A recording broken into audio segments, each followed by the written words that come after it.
Sejam muito bem-vindos ao podcast Evoluir, um espaço criado para conversas que nos ajudam a refletir sobre a vida, sobre educação e sobre aquilo que realmente importa, a nossa evolução.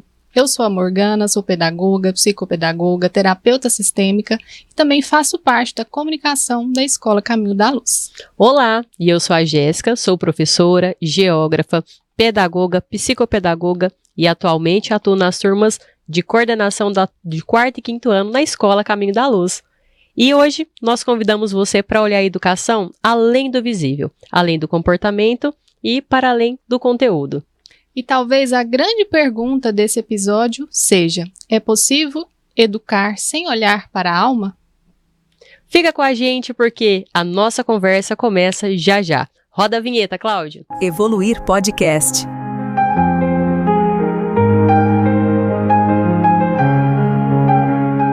Ao longo dos episódios, a gente foi conhecendo a escola por diferentes olhares. E agora é como se a gente pudesse olhar tudo isso junto.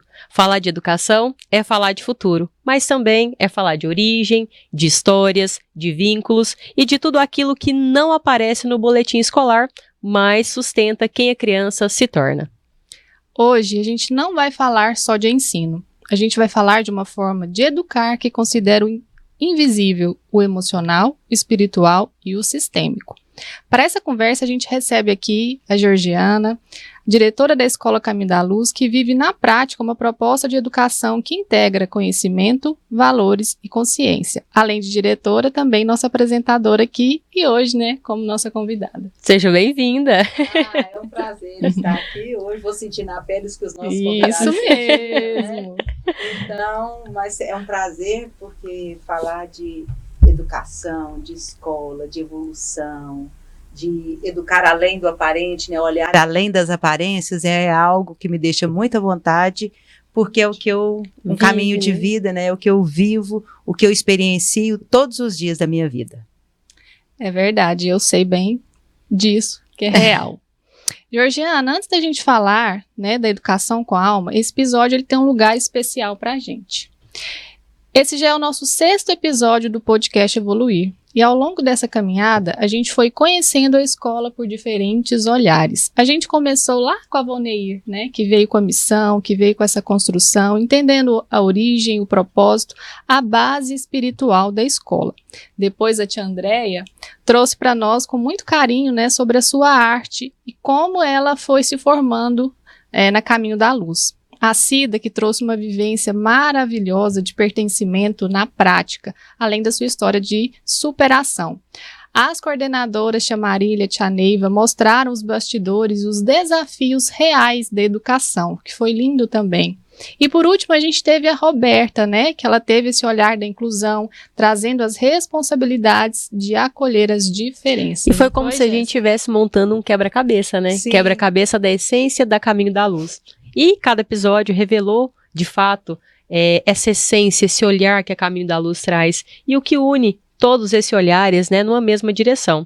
E qual é a escola, Georgiana, que você enxerga hoje? Nós trouxemos nesses episódios essa essência e como você vê a escola hoje?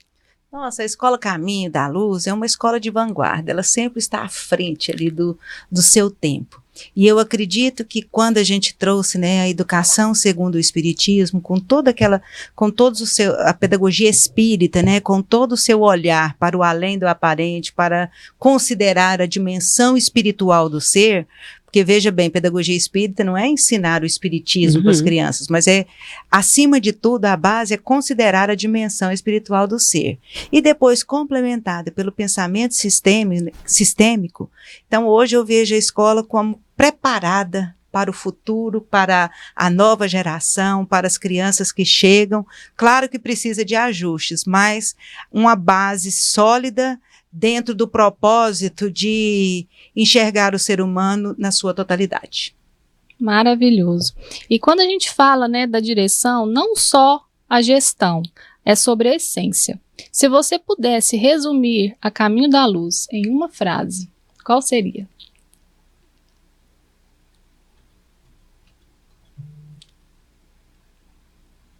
Não desista do ser humano.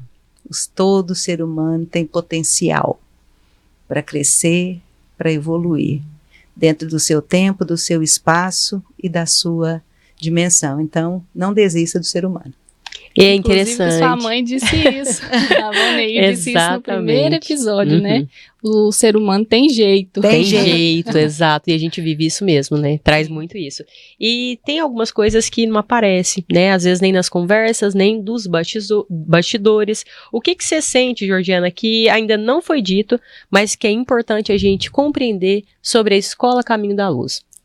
Nossa, a escola, ela tem um propósito muito maior do que a gente enxerga. Ela não nasceu para ser mais uma escolinha ou para ser mais uma escola, mas ela nasceu com um propósito firme de dimensionar e de direcionar a evolução do ser. Então lá, né, a Caminho da Luz, ela está ali para ensinar crianças, mas além, né, todas as pessoas que passam pela Caminho da Luz, sendo pai, sendo irmão de alunos, sendo funcionário, que seja em qualquer área, né, da escola, professor, coordenador, o funcionário da limpeza, da merenda, todo mundo sai diferente dali. Ele tem um propósito maior, a escola tem um propósito maior de fazer a diferença na vida das pessoas. E às vezes até quem sai não consegue sair, né? Não consegue. Se deu exemplo. Deu exemplo. Eu também tô aqui firme. Tia Andréia também, sempre que, né, a gente sai da Caminho da Luz, mas a Caminho da Luz não sai da gente. Não sai. É sobre isso. Ela impregna. Exato. E talvez seja exatamente isso que leva a gente para o tema de hoje, porque quando a gente fala de educação com alma, a gente não está falando de teoria. A gente está falando de algo que já está vivo dentro da escola. né, Jéssica? É isso. E quando a gente começa a ter esse olhar, né, esse olhar que a Morgana traz, fica difícil a gente separar a criança da história que ela traz, da família, né, do que vem junto. Você falou isso quando a gente teve o nosso episódio com a Roberta, sobre o que a criança traz nessa mochila. E aí, quero saber de você, quando você olha para uma criança, o que você percebe nela que vai além do que todo mundo vê? Nossa, essa criança, primeiro, né, fazendo um adendo, né, na fala da Morgana, do educar com alma. Quando a gente fala alma, não é aquele conceito religioso, teológico ali de alma, mas é da profundidade desse processo educativo. E voltando e trazendo, né, isso para essa questão aqui, né, pelo que vocês me perguntaram, a criança, ela traz toda uma história dentro da sua mochila, traz cargas, traz bagagens e traz uma história pretérita de vidas anteriores e traz também aquilo que ela foi acumulando nas suas experiências dessa existência. Porque, por exemplo, uma criança, às vezes, nós temos ali uma criança que ela perdeu a mãe no parto. Olha o que essa criança vai trazer na mochila dela. Um movimento do amor interrompido. Sim. Como é que nós vamos cuidar dessa criança que traz o movimento do amor interrompido? Nós temos crianças que, às vezes, não conhecem o pai.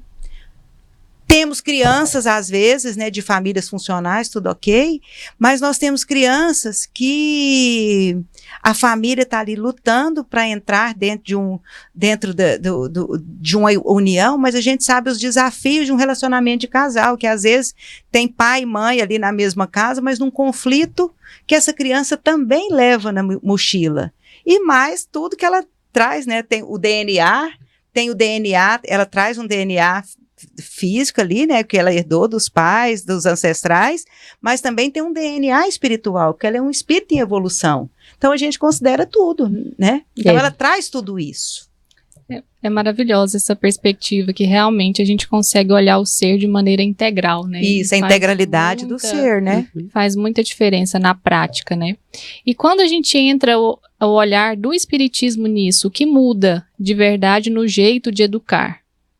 Menina, muda demais. Por quê? Porque o espiritismo, ele amplia a nossa visão. Ele amplia a nossa visão, inclusive para acolher a tudo e a todos, sem precisar doutrinar. Mas então a gente chega e vê aquela criança como um espírito em evolução, considera as experiências que essa criança já trouxe. E nós temos dentro das propostas de educação, por exemplo, não tem as múltiplas inteligências, os conceitos, né, estudados. Então tem gente que tem inteligência matemática, né, do raciocínio lógico, a inteligência musical, a inteligência verbal, né, a de comunicação, enfim. Para o espiritismo, isso não é uma novidade. Por quê? Porque a gente sabe que esse espírito, ele traz dentro dele, né, ele é herdeiro de si mesmo, e ele traz dentro de si, para uma nova existência, todas as experiências que ele já carrega. Por isso que onde estão, né, os meninos prodígios, ou as dificuldades, né, a gente já vai percebendo ali também a tendência daquela criança, inclusive para as questões morais. Né, você vê que tem criança que é mais agressiva, tem criança que é mais retraída, tem criança que ele já tem uma facilidade muito grande, né, com as letras, com a escrita, outros com a matemática, outros com as letras e com a matemática, ele não é legal, mas com a música ele é perfeito. Então, faz toda a diferença, porque dentro do conhecimento que a gente carrega no espiritismo, né, que o espírito é o princípio inteligente do universo, a gente com esse olhar, né, a gente percebe a criança na sua totalidade, não só a criança, mas o professor.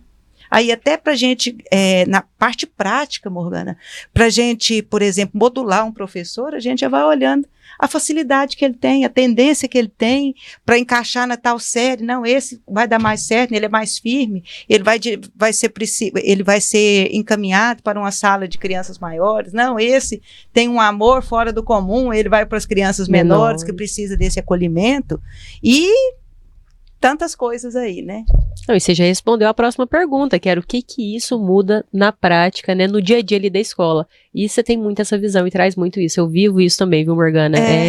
Na prática, Na né? prática. Tem esse olhar, né, Georgiana? Tem. De respeitar o humano, né? O lugar do humano. E eu posso complementar nessa pergunta, que era uma coisa que eu queria falar antes, então eu já posso falar nessa próxima que você faria. Porque assim, ó, dentro da psicologia tem as fases do desenvolvimento da criança. Exatamente. Certo. Dentro da dimensão espiritual do ser, lá no espiritismo, o que a gente aprende? Que a criança até 7 anos, ela está preparada para receber novas informações, porque ele está ali, né, em latência, ele está retornando à Terra. Aí, após os 7 anos, ele começa a adquirir as características que o espírito dele traz e que precisam ser moldadas. Então, por isso a importância da educação infantil, da gente introduzir coisas boas nesse primeiro momento. Por quê? Porque a hora que ele assume, por isso que a crise dos 7 anos, verdade. A crise dos 7 anos, o que é isso? Nada mais é porque a criança já está assumindo aquilo que ela tem no seu DNA espiritual. E a gente ele precisa de... Os pais trazem, né, esses desafios. Eu, como mãe, também vi que passa ali dessa fase de 7, 8 anos, tem mesmo uma mudança no comportamento das crianças, né? Isso. Já responde um pouco mais, já questiona mais, é verdade. Então ele vai mostrando, então é a hora da família, da escola, né, estar junto, porque a gente já entende o que é isso. Então se ele é uma criança que responde muito, então de repente é uma criança que a gente vai ter que trabalhar muito o quê? A disciplina, o respeito à hierarquia, porque às vezes ele traz de outras existências esse conflito. Então está ali com aqueles pais justamente para isso, né? É uma criança às vezes que não quer responsabilidade na escola, que tem dificuldade ou que não gosta de estudar. Então às vezes, né, é a hora da gente trabalhar isso, porque é aquilo que ele mostra, né? E dá um direcionamento para aquilo que a gente tem que reforçar positivamente. Excelente, o espiritismo tem disso, né, de dar essas respostas, é disciplina ali, se a gente for lendo, vai estudando, você vai tendo essas respostas, né, Georgiana? Verdade. E justamente, a gente partindo agora para o bloco 3, que traz também essa referência que você já trouxe também, Georgiana, e que é a visão sistêmica, né? Para quem está ouvindo e nunca ouviu sobre isso, o que isso significa na prática, a visão sistêmica aplicada na escola? Então, nós temos dentro da pedagogia sistêmica, o que é o pensamento sistêmico? É que o ser está inserido num sistema, foi um pensamento, né, elaborado e desenvolvido por Bert Hellinger, que traz umas leis sistêmicas. E essas leis é o equilíbrio entre o dar e o receber, a hierarquia, né, que do respeito, né, do lugar de cada um, e o pertencimento. Tudo e todos fazem parte. Então, a partir dessas 3 leis sistêmicas, a gente pode conceber o direcionamento de evolução do ser. E aí, dentro da escola, o que isso muda? Hierarquia. Dá um exemplo na prática da hierarquia. Da hierarquia. Quem são os grandes na escola? Antes a gente pensava, não, o professor é o mais importante. Aí eu também, mas com o pensamento sistêmico, o professor tem o seu lugar na hierarquia, certo. Mas o grande são os pais, porque ele que confia a criança àquela escola. O que adianta o professor ser grande e não ter nenhum aluno? É verdade. Então, o pai precisa confiar naquela escola. Aí o professor, naquele professor, porque nós temos casos ali na prática de o pai falar, não, eu não quero meu filho com tal professor. Porque não identificou, coisa parecida. Então, o professor também precisa conquistar o espaço dele. Então, isso muda completamente, porque profissionalmente o professor também sabe que se ele já chega grande lá na escola, ele não precisa transformar. E a educação é processo de transformação. Então, o pai é o grande. Todos têm o seu lugar. Aí, em relação aos alunos, dentro da lei do pertencimento, né, e até mesmo do professor, a gente só queria professores excelentes. Mas nós não temos perfeição aqui na Terra. Então, a gente faz o quê? Todos pertencerem dentro daquilo que ele tem para oferecer. Então, um dos princípios é você encaixar o professor naquilo que ele consegue fazer, porque ele vai se sentir pertencente. Na prática, um professor que é todo dado à educação infantil e tal, né, de acolher, de brincar, de trazer muita ludicidade, claro que precisa disso lá no 5º ano, mas o 5º ano exige mais conteúdos, mais entendimentos, mais sistematização. A gente coloca ele no lugar que ele não pertence, não vai dar certo. Tem então, um desajuste. Já muda, né? Então, e o equilíbrio entre dar e receber. Aí fala muito das relações com os pais e os professores. Porque o professor dá, o aluno toma. E os pais fortalecem isso lá na escola. Você já viu o quanto é ruim numa escola quando o pai desautoriza um professor? É. Ah, não, mas seu professor não sabe de nada. E ao contrário também, se o professor desautoriza um pai, desequilibra o sistema. Então, essas leis fazem total diferença dentro do processo. Perfeito. Em algum momento, Georgiana, você começou a perceber que nem tudo que aparecia na escola é sobre aprendizado. Você teve esse feeling aí para entender, né? E quando que ficou claro para você que muitas das dificuldades que as crianças tinham tinha mais a ver com esse sistema, né, do que com o pedagógico? Menina, desde sempre. Desde que a escola foi fundada, antes da escola ser fundada, então a escola vai fazer 30 anos. Eu já tenho 35 anos de educação. Uhum. Então, quando eu comecei no município, né, então eu já cheguei lá meio revolucionária, que eu fui entendendo que precisava de algo mais. Precisava de algo mais e que aquele menino não estava ali só para ser para a gente reproduzir. Não era só uma dificuldade pedagógica. Uma dificuldade pedagógica, não era. A educação precisava abraçar algo mais. Mas eu também não tinha como mudar isso, enfim, a gente vai seguindo o sistema. Aí, com a fundação da escola, né, e com toda a estrutura que a fundadora, né, que por graça de Deus é minha mãe, que ela vinha, né, não, mas nós não vamos criar a Caminho da Luz para ser mais uma escola. E aí, isso a gente pôde colocar na prática, e a gente viu que deu certo, porque a comunidade abraçou.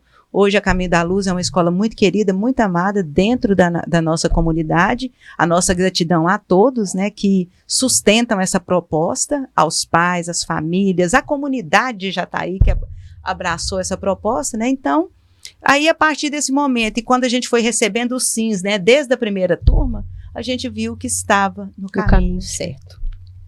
É verdade. E a gente entrando um pouco, assim, dessas vivências, né, na prática escolar, como que isso é cuidado na prática dessas relações, desses lugares, desse equilíbrio, né?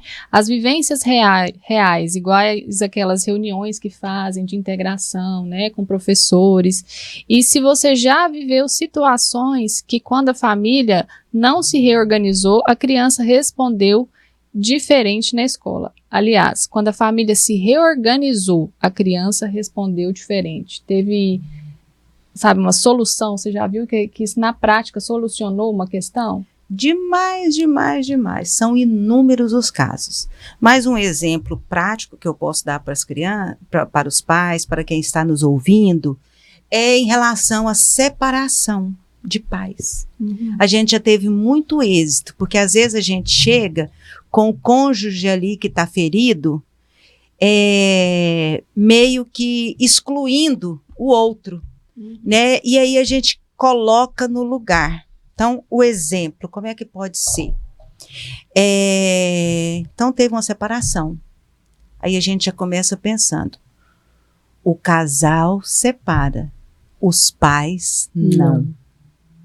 Nenhuma então, criança quer, né? Georgiana aceita esse lugar. E os pais não. Então, aconteça o que acontecer, você vai continuar sendo pai daquela criança e você vai continuar sendo mãe daquela criança. Porém, você não precisa conviver ali como cônjuge, né?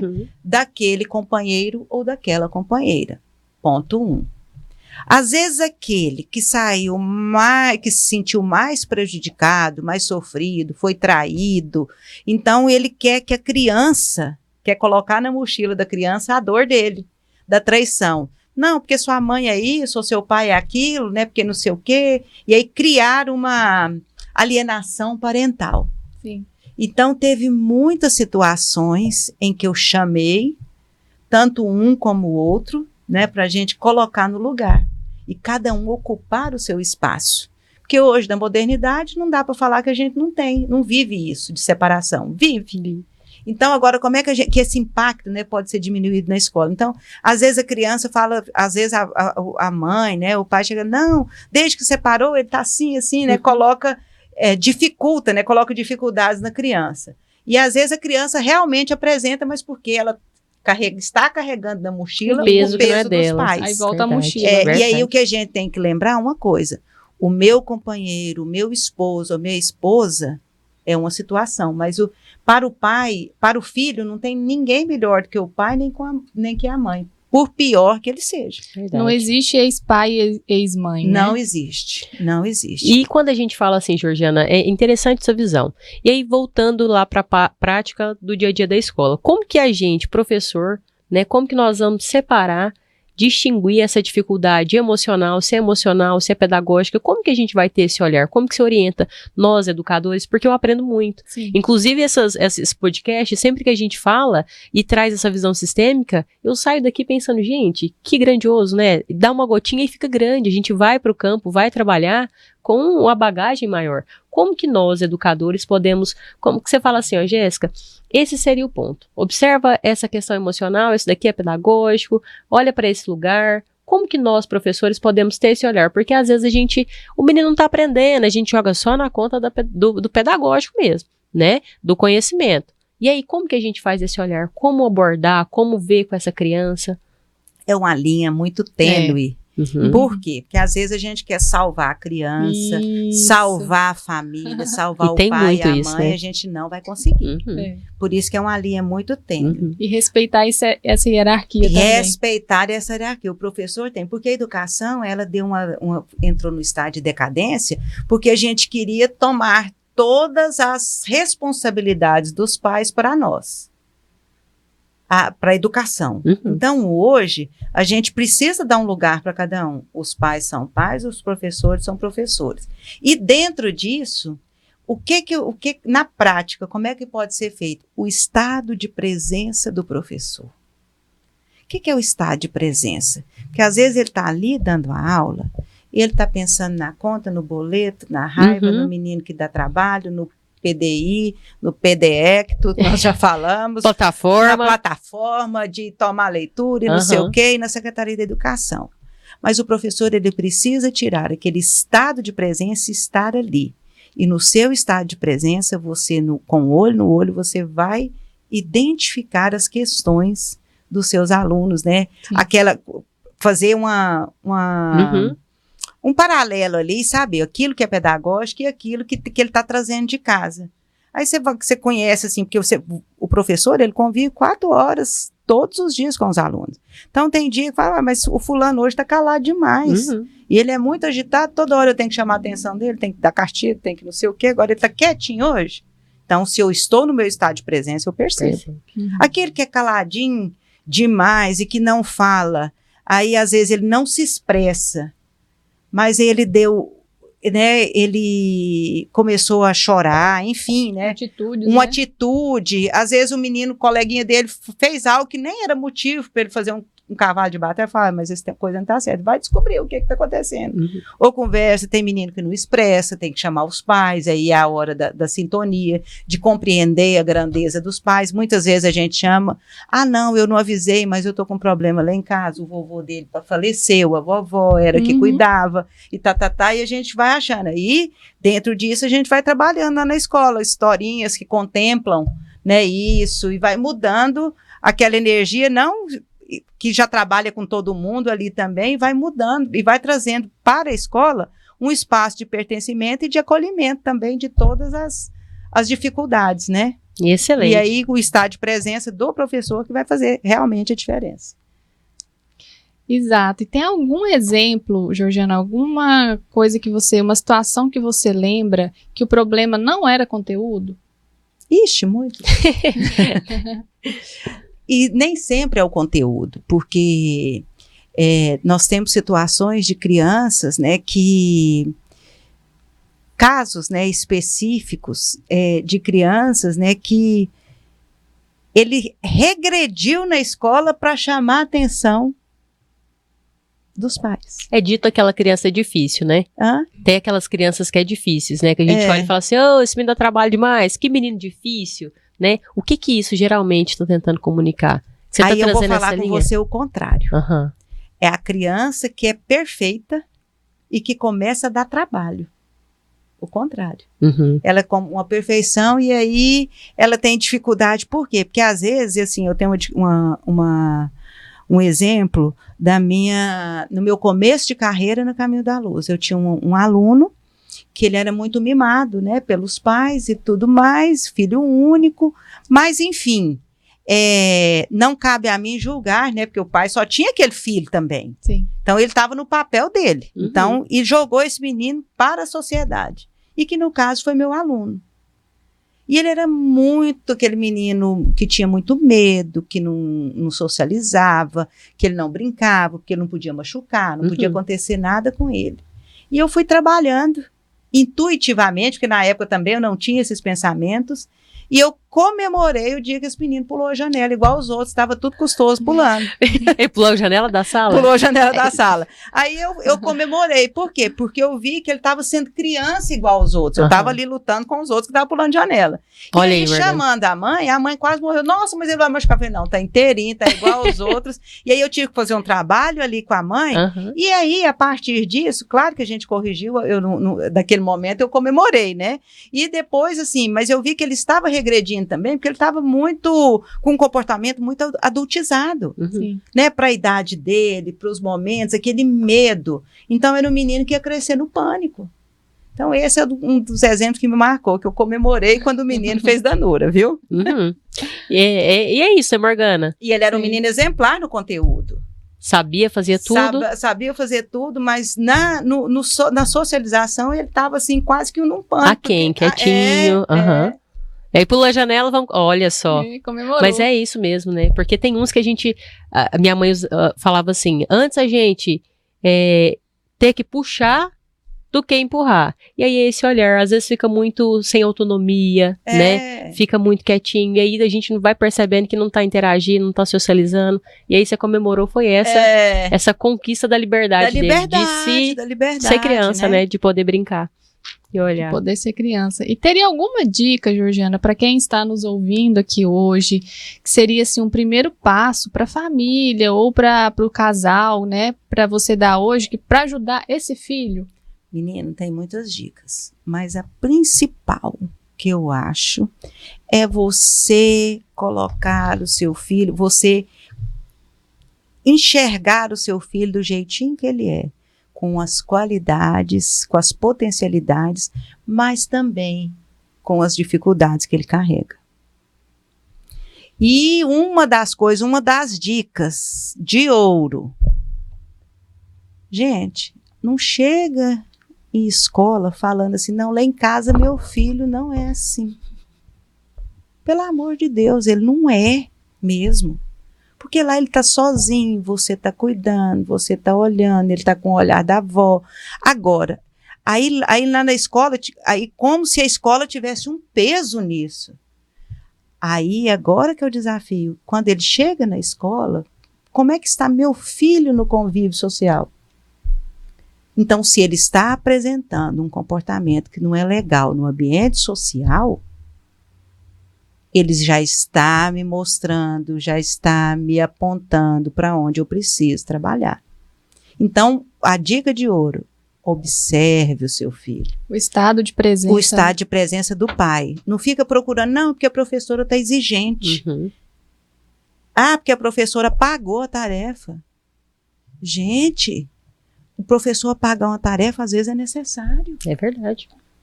E filho nenhum vai chegar lá satisfeito. Papai, minha professora pagou. Vai chegar lá bravo.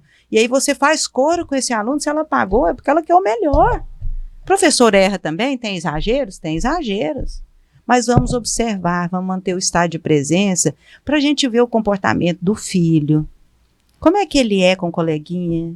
Ele é mais egoísta? Ele é mais agressivo? Como é que é quando ele escuta um não? Ah, mas ele fica muito nervoso quando escuta um não. Então, nós temos que trabalhar a frustração, porque a vida tem não, tem frustração.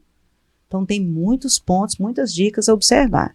E vamos preparar as nossas crianças para o mundo, para a vida. Porque não adianta ele ser maravilhoso lá em casa. Ah, lá em casa ele não faz. E na vida, como é que ele está? Não vai ficar lá para sempre, não vai né, ficar Georgiana? lá. Ele não vai ficar na bolha. É. E você falando, de novo, eu pego esses exemplos, né, e tento utilizar na prática no dia a dia, porque não tem receita de bolo. Criar filho não tem receita. Não tem. Né? Mas é bom demais a gente poder ter esse olhar, poder ter esses exemplos e a gente poder tentar fazer o melhor pelos nossos, né? E nessa era da informação, muita coisa acontecendo ao mesmo tempo, esse mundo tecnológico, né? Você sente que isso de alguma forma tem impactado no desenvolvimento dessas crianças? Tem impactado demais. Por quê? Porque nós ainda não sabemos a medida do tecnológico com o do analógico com o digital. Uhum. A escola ainda está muito arcaica no digital. Não mas acompanhou, né? Não acompanhou ainda. E nós não sabemos porque as crianças estão chegando na escola com a dificuldade de atenção muito grande, o que está virando até transtorno. E isso é muito ruim. Por quê? Porque a escola é ruim, acaba ficando ruim mesmo. Fica chato. Porque ele está ali, o algoritmo já sabe o que o menino... ele gosta. Então, ele não gostou desse, ele passa o dedinho, vem outro, cheio de estímulo. E o professor, a escola, né, está muito sozinha nessa luta de sistematizar. E uma observação que eu faço, de sistematizar esse conhecimento. Nós estamos com crianças com vocabulário maravilhoso, porque eles veem muitos vídeos, né, no celular ali, né, no YouTube, nas plataformas aí, até os jogos, né, que não tem jeito da gente negar. Então, eles chegam com um vocabulário maravilhoso, mas com a dificuldade muito grande de sistematizar. Uhum. Então, de escrever, de ler. Então, ele vai fazer uma redação, ele fala coisas que a gente imagina. Todos os pais aqui que estão me ouvindo, eles sabem, falam assim, nossa senhora, mas da onde que esse menino tirou isso? Mas, às vezes, ele tem uma dificuldade de fazer tarefa, de sistematizar as atividades, né, até de leitura, inclusive, de leitura escrita, de fazer contas, né? Por quê? De raciocínio lógico, porque ele está muito estimulado, excesso de estímulo. E nós, a escola ainda não, a escola de hoje ainda não acompanhou, né? Nós estamos caminhando para isso, que esses espíritos que estão chegando estão nos trazendo esse desafio. E um dia isso vai ter que deixar de ser transtorno, né? Por enquanto está transtorno disso, transtorno daquilo. Mas vai deixar de ser transtorno e a gente adequar tudo isso a essa nova geração. Uhum. A sair desse conflito, né? Transgeracional. Verdade. E às vezes parece que a infância, dentro de tudo isso que você trouxe, né, Georgiana, ficou mais acelerada. E a gente ainda está... E a gente está educando crianças ou está tentando fazer elas corresponderem expectativas? Eu acho que a gente não... Eu acho, não tenho certeza, né? Nós não estamos olhando para criança, mas nós estamos adultizando muitas crianças. Sim. Adultizando, e às vezes a gente cria expectativas em cima dessas crianças. E quando cria, a gente ainda tem que achar bom. Porque tem muitos pais também que nem... observam seus filhos, nem projetam, né, que isso é normal, mas nada doentio, né? Mas a gente vê que a criança, tanto a criança como o adulto, está muito solto, né? Inclusive com essa era digital. Verdade. O pai quer que o menino concentre na tarefa, mas ele senta do lado e está ali olhando o WhatsApp, o Instagram, e desviando a atenção, aí não tira nem o som, vem o som daqueles memes, daquelas coisas, e o menino desorientado. E você tem que fazer a tarefa. Né? Ou então a gente tá lá mexendo no telefone e fala, meu filho não pode usar desse tanto. E aí a criança aprende pelo exemplo, né, Georgiana? Exatamente. Então nós estamos com esses desafios também com os adultos. Uhum. E fica a mensagem, né? Olhar para a criança como criança. Porque tem muito essa questão do filho ideal e do filho real. Isso. Né? A gente idealiza um filho. Quando a gente tá grávida, a gente tá nesse processo de gestação, você idealiza um filho. Você pensa, vai ser isso, vai ser aquilo. E aí vem o filho. né? Que é o filho real e às vezes a gente não consegue olhar para isso na realidade, né? Tem muito isso. E outro aspecto também que eu acho importante a gente relevar aqui, a gente olhar, ter cuidado também com o que as crianças, né, absorvem da internet, que as crianças estão passando por um processo de erotização muito precoce. E aí depois, às vezes, o que acontece, chega e fala, não, aprendeu aqui na escola. Não foi na escola.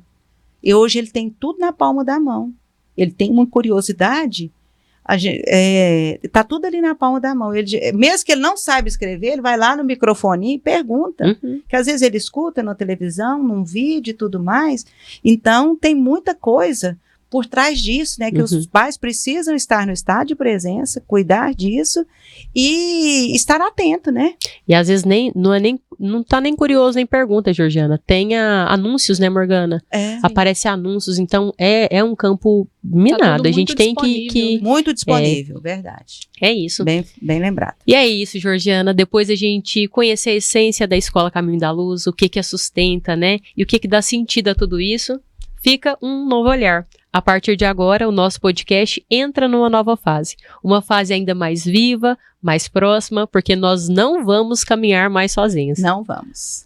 A gente vai receber, né, convidados da nossa própria comunidade, pessoas reais, com histórias, vivências e aprendizados que também atravessam esse caminho com a gente. Algumas histórias passam, outras ficam e algumas continuam ecoando dentro da gente. Porque tudo aquilo que a gente escuta também revela algo sobre quem a gente é e sobre quem a gente pode se tornar. Então você já sabe, toda terça às 19 horas o nosso encontro é aqui no podcast Evoluir. Obrigado pela sua presença, pela sua participação conosco. Até a próxima. Obrigada, Georgiana, Obrigada. por tudo que você contribuiu com a gente. Acho que foi assim o desfecho perfeito de tudo que a gente viu nesses 5 episódios e hoje te ouvir foi muito gratificante. Muito obrigada. Eu agradeço a oportunidade, estamos aí no podcast Evoluir. E evoluindo, né? E evoluindo também. E evoluindo, e você na próxima terça está conosco apresentando o programa. Voltarei para vocês. Muito obrigada, Tchau, tchau. até a próxima. Obrigada. Tchau, até a próxima.